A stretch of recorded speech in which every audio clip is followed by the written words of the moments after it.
It was interesting timing. The reason I want to raise this particularly with personal experience of the case, I mean, I know there's all sorts of speculation about what really happened and was Henri Paul drunk and why they took the route they did. It was completely circuitous.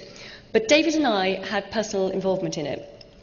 Apart from the timing, which really screwed our lives over for about a year afterwards, about 2 months after her death, we had a mysterious phone call. And it turned out it was Mohammed al-Fayed, who wanted us to go to Paris and look at some documents he'd been offered.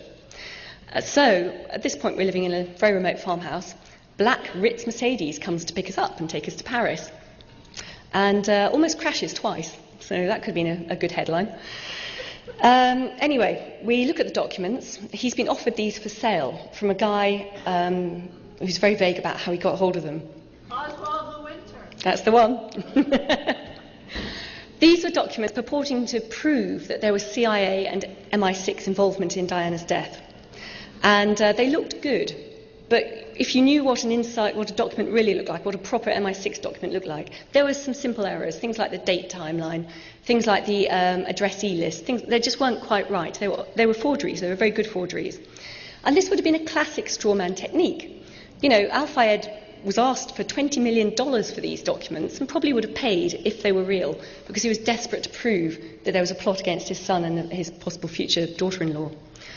Anyway, we saw that they were forgeries, they were fakes, and it saved him $20 million, but also saved him embarrassment. This would have been a classic straw man operation, whereby he would have bought them, held them up to the world's media and said, look, I've got proof. And then the authorities would have turned around and said, look, it's so obvious, look at these simple errors, of course they're forgeries. You can imagine what would have happened. Anything else he ever found out, he would have been dismissed as a fantasist. So, his entire campaign for justice for his son would have stalled pretty much before it started. Anyway, as the lady down there said, the guy who was trying to flog him these documents was a well-known con man called Oswald or Oscar Lewinter. He was also notoriously an MI6 agent. He was quite well known. Most agents were pretty, their identities were quite tightly held. He was pretty well known, though, because he seemed to get involved in all sorts of dodgy activities. So that, to us, proved that there was an MI6 interest in this. And then, of course, we started looking at the other evidence and all the rest of it. And I have to say, my personal opinion, I think, yes, they did intend to at least seriously injure or kill her.